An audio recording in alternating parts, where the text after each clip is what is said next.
आज का बाइबल का वचन प्रज्ञा ग्रंथ अध्याय 12 वचन 13 और 16 से 19। दूसरा वचन सन पौलुस का रोमियो के नाम पत्र अध्याय 8 वचन 26 और 27। और आज का सुसमाचार सन्मति के अनुसार अध्याय 13 वचन 24 से 43। प्रज्ञा ग्रंथ अध्याय 12 वचन 13 और 16 से 19। तुझे छोड़कर और कोई ईश्वर नहीं, तू इस समस्त सृष्टि की रक्षा करता है।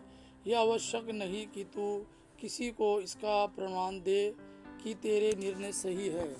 तेरा न्याय तेरे सामर्थ्य पर आधारित है। तू सबका स्वामी है और इसलिए सब पर दया करता है। तू तभी अपना सामर्थ्य प्रकट करता है जब तेरी सर्वशक्तिमता पर संदेह किया जाता है। तू उसी को दंड देता है जो तेरी प्रभुता जानकर तुझे चुनौती देता है। तू शक्तिशाली होते हुए भी उदारता पूर्वक न्याय करता और बड़ी कृपालुता से हम पर शासन करता है, क्योंकि तू इच्छानुसार अपना सामर्थ्य दिखा सकता है।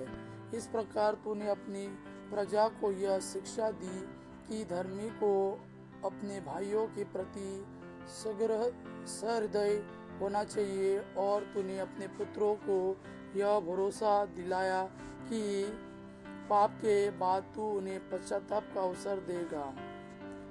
आज का दूसरा वचन सन पौलुस का रोमियो के नाम पत्र अध्याय 8 वचन 26 से 27। आत्मा भी हमारी दुर्बलता में हमारी सहायता करता है। हम यह नहीं जानते कि हमें कैसे प्रार्थना करनी चाहिए, किंतु हमारी अस्पष्ट आहो द्वारा आत्मा स्वयं हमारे लिए विनती करता है। ईश्वर हमारे हृदय का रहस्य जानता है। वह समझाता है कि आत्मा क्या कहता है, क्योंकि आत्मा ईश्वर के इच्छानुसार संतों के लिए विनती करता है। आज का सुसमाचार सन्मति के अनुसार अध्याय 13 वचन 24 से 43। ईसा ने उनके सामने एक और दृष्टांत प्रस्तुत किया।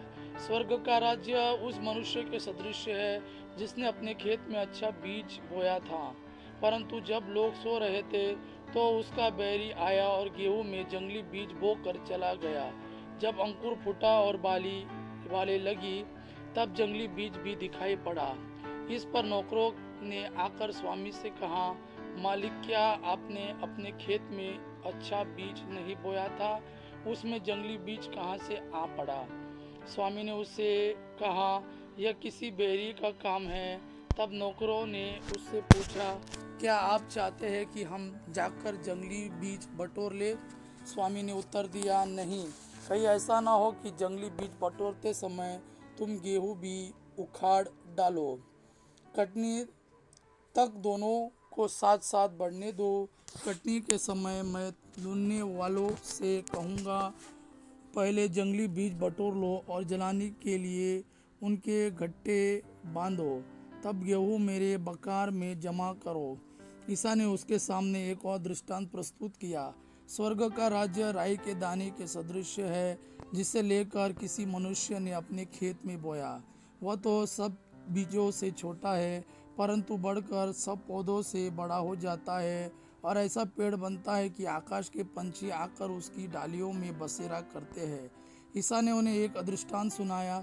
स्वर्ग का राज्य उस खमीर के सदृश है जिसे लेकर किसी स्त्री ने 3 पंसेरी आटे में मिलाया और सारा आटा खमीर हो गया। ईसा दृष्टांतों में ही ये सब बातें लोगों को समझाते थे।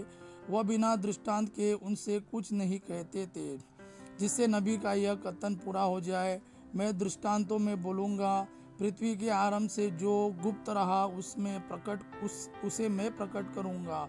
ईसा लोगों को विदा कर घर लौटे। उनके शिष्यों ने उनके पास आकर कहा, खेत में जंगली बीज का दृष्टांत हमें समझा दीजिए। ईसा ने उन्हें उत्तर दिया, अच्छा बीज बोने वाला मानव पुत्र है। खेत संसार है, अच्छा बीज राज्य की प्रजा है, जंगली बीज दुष्ट आत्मा की प्रजा है, बोने वाले बैरी शैतान है, कटनी संसार का अंत है, लूनने वाले स्वर्गदूत है। जिस तरह लोग जंगली बीज बटोर कर आग में जला देते हैं, वैसे ही संसार के अंत में होगा। मानव पुत्र अपने स्वर्गदूतों को भेजेगा और वे उसके राज्य की सब बाधाओं और कुकर्मियों को बटोर कर आग के कुंड में झोंक देंगे।